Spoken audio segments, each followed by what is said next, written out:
Bom dia, pessoal. Eu sou o Linhares, meu primeiro nome é José Henrique, o pessoal às vezes pergunta. Eu sou analista de sistema, mas não da área de geoprocessamento. Quer dizer que eu me considero assim, um pouco leigo aqui, porque muitos dos colegas, pelo menos lá no nosso grupo de discussão do Telegram, todos trabalham na área, ou pelo menos trabalham numa empresa que trabalha para geoprocessamento. E então eu estou aqui falando como um usuário que se interessou pelo OpenStreetMap inicialmente que poderia utilizá-lo no meu GPS, por exemplo, mas eu realmente me encantei pelo projeto, que é muito interessante.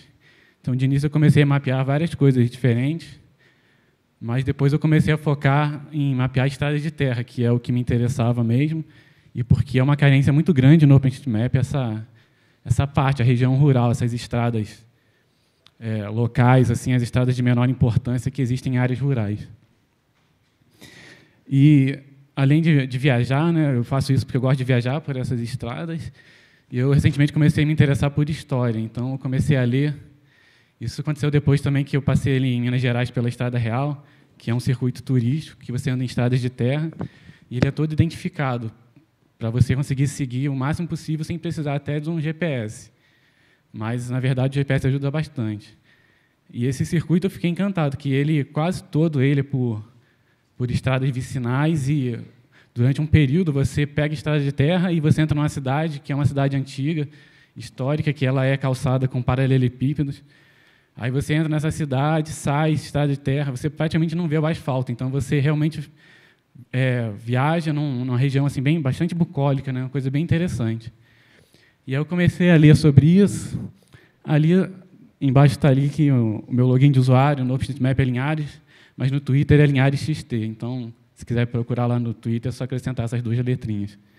E no Telegram também.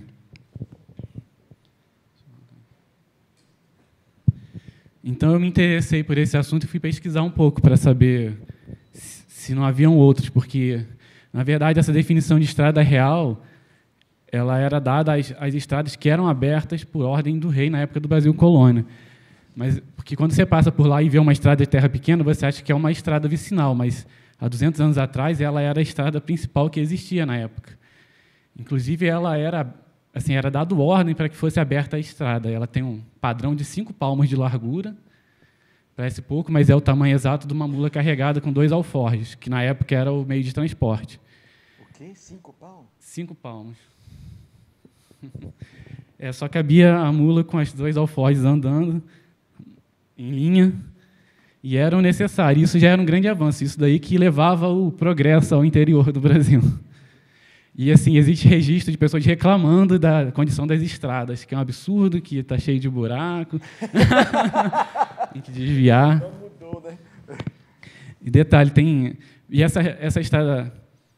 Então, existia uma ordem de ser aberta a estrada, existia o pagamento do rei, que não necessariamente era o rei que estava antes de 1808, estava em Portugal, mas podia ser o governador da província, porque ele representava o poder real, né?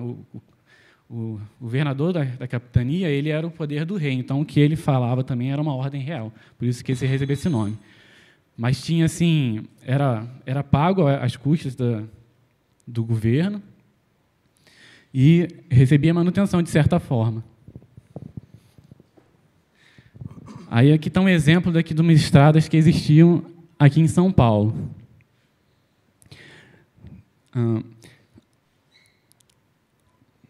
Aquela estrada azul ali foi uma das que eu me interessei mais, que é a estrada para as Minas de Goiás, porque eu moro em Brasília, estou pertinho ali de Goiás, então foi um caminho que eu queria refazer. E eu percorri uma parte dele, mas na verdade, eu fiz um levantamento muito por cima, né?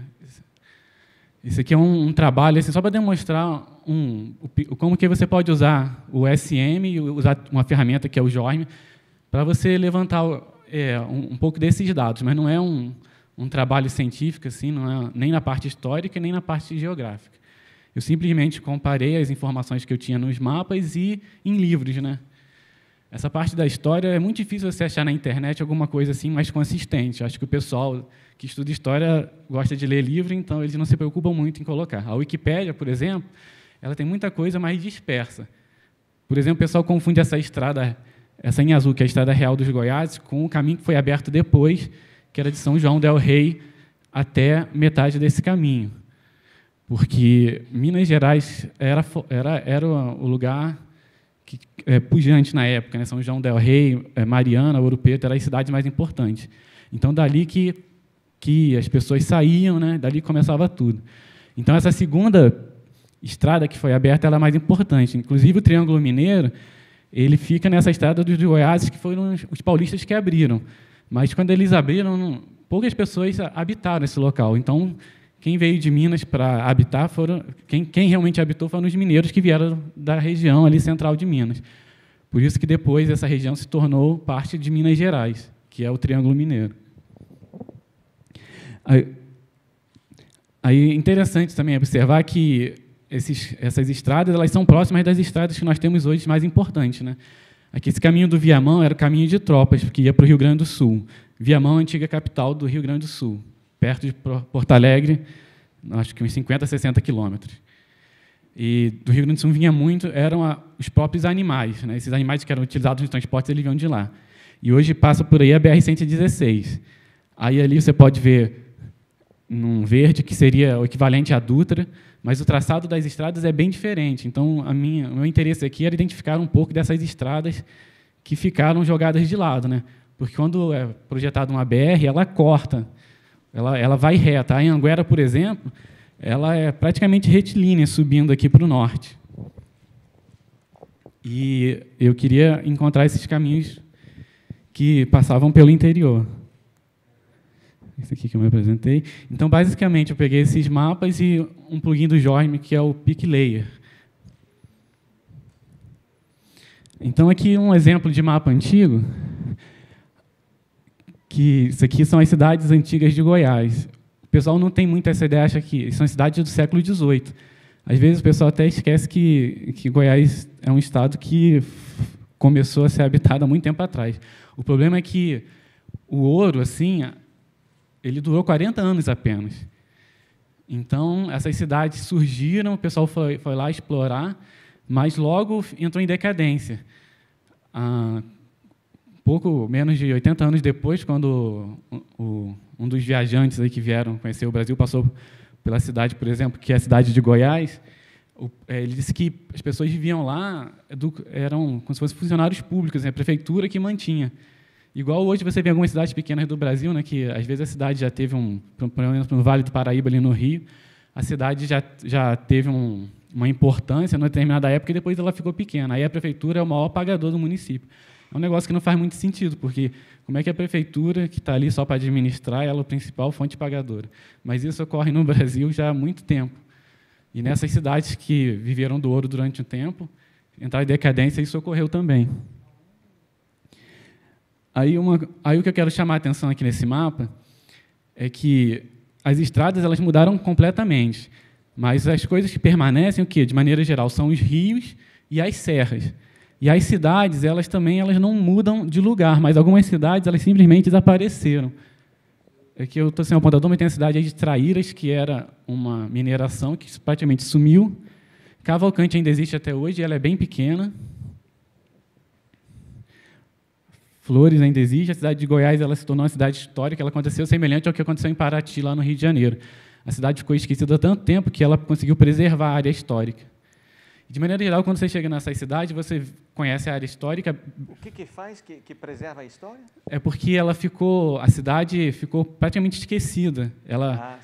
Lá na época do ouro, ela era uma cidade importante e depois ela ficou deixada de lado, só que preservou.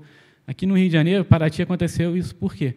Porque a Estrada Real eram duas, uma que ia para Paraty e outra para o Rio. Então, quando mudou de um lugar para o outro, aquela cidade perdeu a importância, e ela ficou aquele centro histórico preservado, que, de maneira geral, as que cresceram uniformemente, elas foram mudando. Então, algumas cidades que entraram nessa decadência, elas, na verdade, conseguiram manter a parte histórica delas preservadas. Então, é muito interessante. Aliás, Goiás Velho e Paraty, eu acho muito semelhante. A diferença é que Paraty era na beira do mar, né, e não lembro se é amarelo, quando chove, as ruas alagam, tem essa característica. Agora, eu achava curioso que essas partes históricas eram pequenas, mas, na verdade, elas são quase integrais, porque a cidade, na época em 1700 e pouco, morava 2.000 pessoas. Então, era assim, não tem como comparar com uma cidade de hoje em dia. Era muito menor. Por exemplo, em muitos lugares você vai ver uma igreja antiga, você vê que é uma igreja pequena, mas é uma igreja razoável para aquela época. Porque, a não ser, por exemplo, Ouro Preto, que existe aqueles montes de igrejas maravilhosas. Mas nas outras cidades, de maneira geral, as igrejas eram simples, e muitas tinham 2 igrejas, porque tinha uma igreja que era do Nossa Senhora do Rosário, que era dos escravos, porque eles não podiam entrar na igreja principal, então eles construíam uma segunda igreja, que normalmente a padroeira era Nossa Senhora do Rosário. Aí, um outro detalhe aqui dessa figura, que aqui no canto tem uns controles. Isso aqui é porque eu abri na página da Biblioteca Nacional, que a Biblioteca Nacional é a biblioteca que tem lá em Brasília, né? A página deles online, no site, tem muitas informações interessantes. Eles têm manuscritos e tem vários mapas antigos. E eles digitalizaram os mapas e você tem o recurso de dar zoom. É uma qualidade muito boa.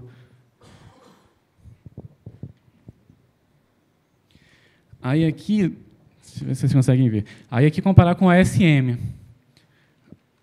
Então, você no ASM, você tem esses rios que estão lá, nem todos mapeados, mas você tem essa informação. Uma coisa interessante é que as serras no ASM, você pode definir uma linha onde ela passa e nomear. Isso daí é bastante útil, porque se você, de maneira geral, olhar só as curvas de nível, olhar onde é mais alto, você fica um pouco perdido.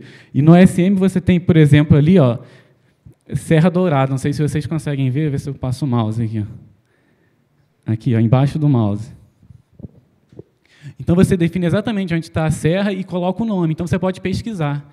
Você, quando abre no JOSM uma região, você pode usar Ctrl F, que é o comando de procurar de qualquer browser, e escrever um nome. Aí você vai achar facilmente, que são as principais referências, né, dos mapas antigos. A região de Minas Gerais ela está muito bem mapeada. As primeiras serras que eu vi mapeada no ASM foi o Gerald, que mapeou. Isso me chamou a atenção. E durante o tempo que eu estou mapeando, várias coisas eu encontrei e eu ficava pensando para que serve. Mas, ao longo do tempo, eu sempre encontrei alguém que utilizava. Inclusive, há pouco tempo, a gente teve uma discussão no grupo. Foi uma brincadeira dizendo que você só é um verdadeiro mapeador se você mapear um hidrante. O pessoal achou bem engraçado. Só que o nosso colega acabou de dizer aqui que tem uns funcionários que utilizam a informação desse hidrante. Eu fiquei surpreso. Então, acho que não tem nada que não seja utilizado por alguém. Então, isso aqui é uma tela do JOSM, não é a tela principal, é a tela que você habilita o plugin, basta procurar pelo nome. Se você não tiver na sua máquina, você faz o download. Aí, aqui, a utilização, eu coloquei um mapa aqui de 1892, que é da Expedição Cruz, que foi identificar a área onde seria o Distrito Federal. E a utilização do plugin é você marcar alguns pontos de referência. Ali eu marquei um ponto. Aí a minha dica para quem for utilizar é que marque esse primeiro ponto e você já ajusta. Aqui eu marquei, acho que num rio, por exemplo. E aqui, aí no final vai ficar assim, está misturado, mas você consegue filtrar e consegue apagar, você consegue exibir uma coisa de cada vez, né? Mas o que está mostrando aí é os dados do ASM em cima do mapa antigo. Então, esse mapa antigo estava numa determinada proporção que eu estiquei e consegui encaixar. E esse mapa é muito bom, porque esse mapa é de 1892, aqui 120 anos, mais ou menos. Só que ele foi feito por uma equipe de cientistas. Eles viajaram lá para o Centro-Oeste, eles levaram telescópios portáteis que pesavam 80 quilos. Então, eles paravam no local, ficavam 3 dias olhando as estrelas e marcavam a posição. Então, é muito interessante porque tem a coordenada. Ali em cima e na lateral tem a coordenada geográfica, só que eu sempre confundo longitude latitude e longitude. Aí aqui, na longitude, se eu não me engano, ele, em vez de utilizar graus, ele utiliza a hora a partir de Paris. Então, ele põe, porque, vamos lá, se lá em Paris é meio-dia, aqui vai ser 3 horas da tarde. Então, ele põe em horas, minutos e segundos, mas realmente é o horário. Aí eu achei que fosse só fazer uma regra de 3 simples, mas, na verdade, eu não consegui fazer essa conta e tive um erro grande. E eu estava, no caso, tentando achar desse quadrilátero Cruz. Luiz Cruz é o nome do astrônomo-chefe do Observatório Nacional no Rio de Janeiro, que foi encarregado de chefiar essa missão. E aí a minha intenção era achar esse vértice. Aqui é o mapa que eles fizeram. Ele é ruim porque ele usou as mesmas cores, mas aí tem os rios. Tem, por exemplo, o Rio Areias, que é um rio grande. importantes assim, da região de destaque, e eles tiraram foto na época Eles tiraram bem umas 40 fotos, que ilustra bastante o Distrito Federal há 100 anos atrás. E ali, próximo daquele círculo rosa, tem a região de Águas Emendadas, que é uma coisa bem interessante. Ali tem um parque nacional, deixa eu ver se dá para ver aqui, que é esse aqui que está no mouse, é o Parque Nacional Estadual de Águas Emendadas, que ali nascem córregos que vertem para 3 direções distintas. Tem um córrego que vai para o Rio Preto, vai para o Paracatu e São Francisco, e vai desaguar lá em cima, no Nordeste.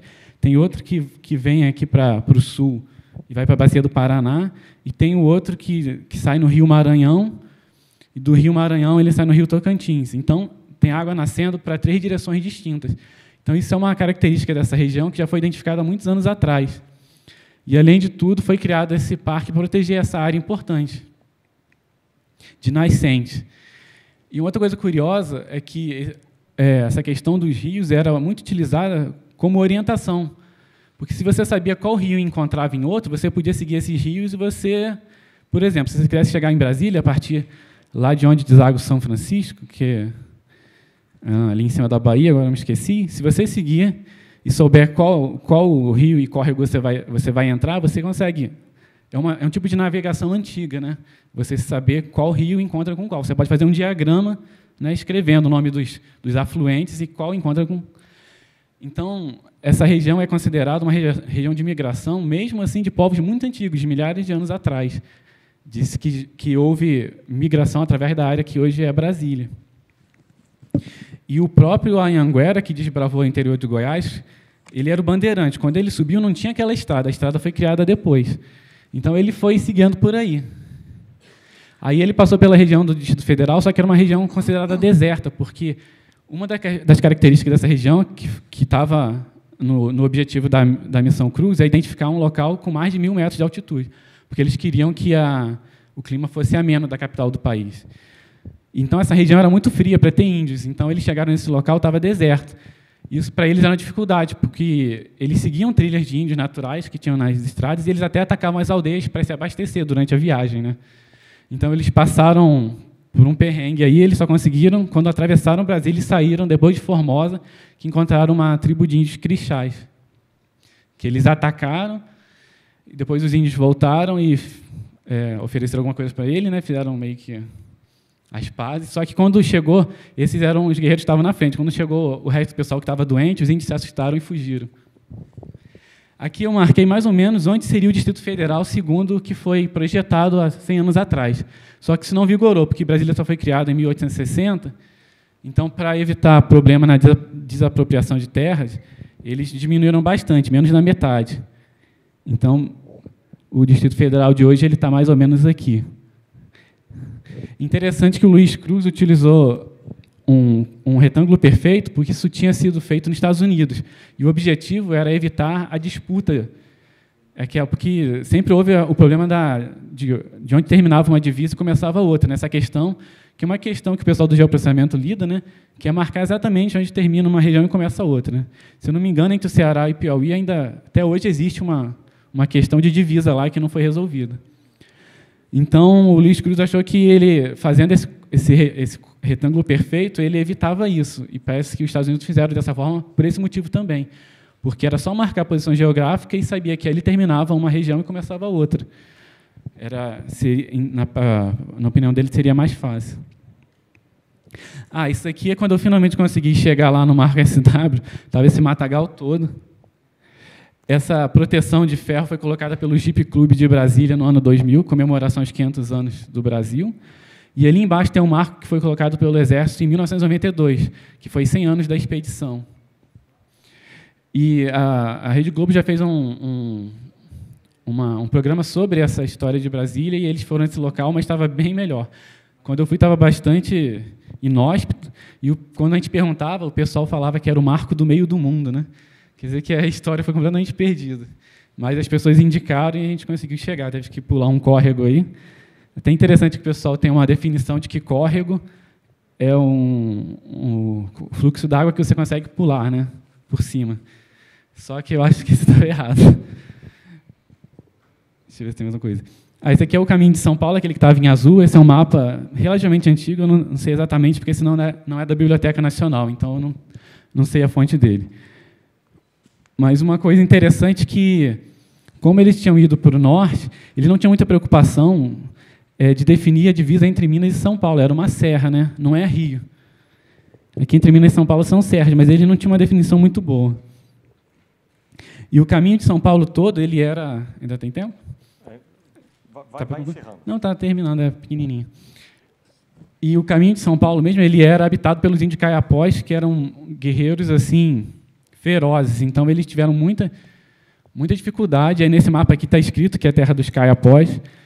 E aí eles tiveram muita dificuldade de vencer esses caiapós. Eles só conseguiram utilizando outros índios, que eram os bororóis, que eram guerreiros, mas eles, não lembro porquê, eles se associavam ao homem branco. Então, eles criaram aldeias ao longo da estrada. Esse foi o primeiro momento. Depois que surgiu a estrada, que tinha comércio, aí surgiram outros povoados, Uberaba, Indianópolis. Aí, aqui para a esquerda do mapa está dizendo, eu já vou terminar, que é o sertão desconhecido, né? Então, dali, depois do Caiapó, ninguém fazia nem ideia. Essa aqui é a última coisa. Nesse período do Brasil colônia, vieram estrangeiros para cá estudar o Brasil. Na Biblioteca Nacional tem pelo menos uns 20 lá citados. Esse aqui é um que foi bastante famoso, que é francês, Saint-Hilaire, acho que é assim que fala, Saint-Hilaire. E ele escreveu sobre as viagens dele, e o livro dele é bem interessante de ler, porque parece um relato de viagem. Tem a parte científica, mas ele tem um relato, como se fosse um relato da viagem, e a parte científica eu acho que ele separava, né, em outros escritos. Então, você consegue ler sobre a viagem, é bem interessante.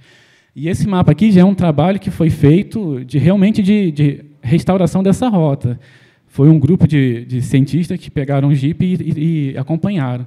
E é interessante observar que muitas fazendas ainda existem no lugar. Porque, nessa época do Brasil colônia, era distribuída as 6 Marias. Né? As 6 Marias eram registradas, então existe documento registrando.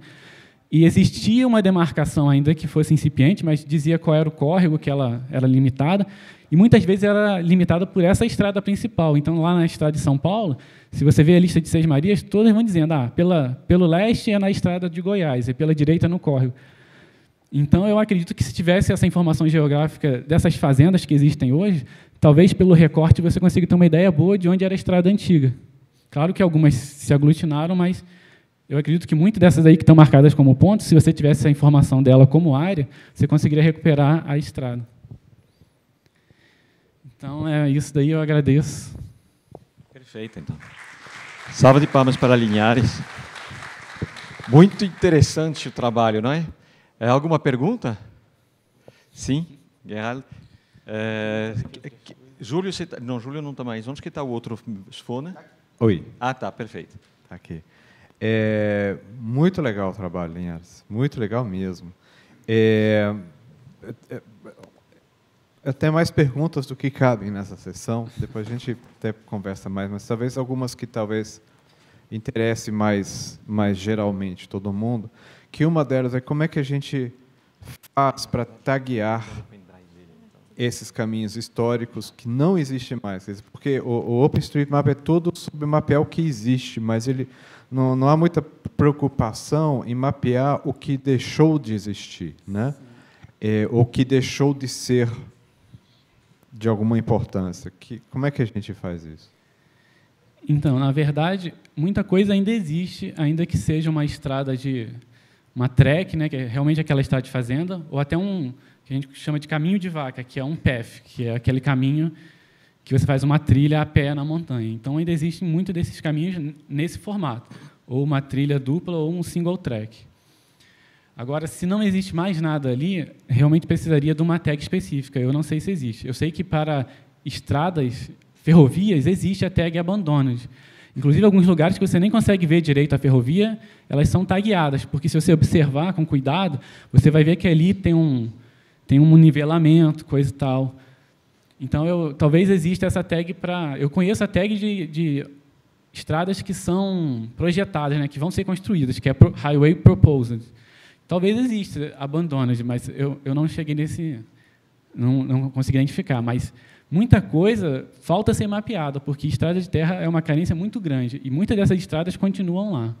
Puxa, mas imagina, você faz um passeio no final de semana, você está andando numa estrada de terra, que vai para a fazenda do Zé, é uma coisa. Agora você está caminhando na estrada de terra, que foi uma definição do rei do Brasil naquele momento, ou do Portugal, que, puxa, você está andando, você está sentindo diferente, não é? É uma forma de lembrar da história, assim como um monumento que está ali na frente, né? Tem aqui o de Miguel de Cervantes, né? E ali Luís de Camões.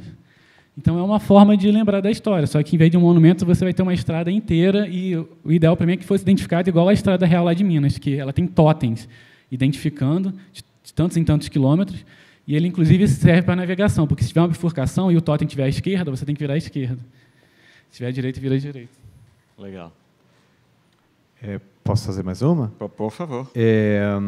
Algum desses caminhos você já colocou como relação, tipo rota histórica, turística? Não, no OpenStreetMap eu não coloquei.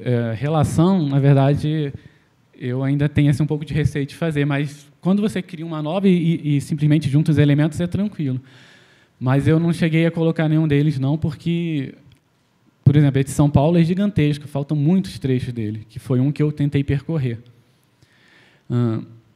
E o da Estrada Real, ele não está bem identificado, eu acho que deve ser mapeou umas partes, né, põe o nome Estrada Real, mas seria interessante sim ter a relação inteira. Outra coisa que é interessante é ter a relação do rio. Você pode pegar o rio, ter vários trechos, inclusive, normalmente, o rio termina como um córrego e ele finda lá na nascente dele, que é numa serra, né? Que nos documentos antigos é chamado de cabeceira do rio. Então, é muito comum, a cabeceira do rio, é onde ele nasce. Tem uma tag para isso, que é spring, aí vem como stream, que é córrego, e ele vira um rio. Mas todos esses trechos, o ideal é que seja criada uma relação com o nome do rio, que aí você vai saber onde ele deságua exatamente. Obrigado. Perfeito. Então tá ótimo, então. Vamos andar com a nossa programação. Muito obrigado, Linhares. Obrigado. Trabalho diferenciado, né?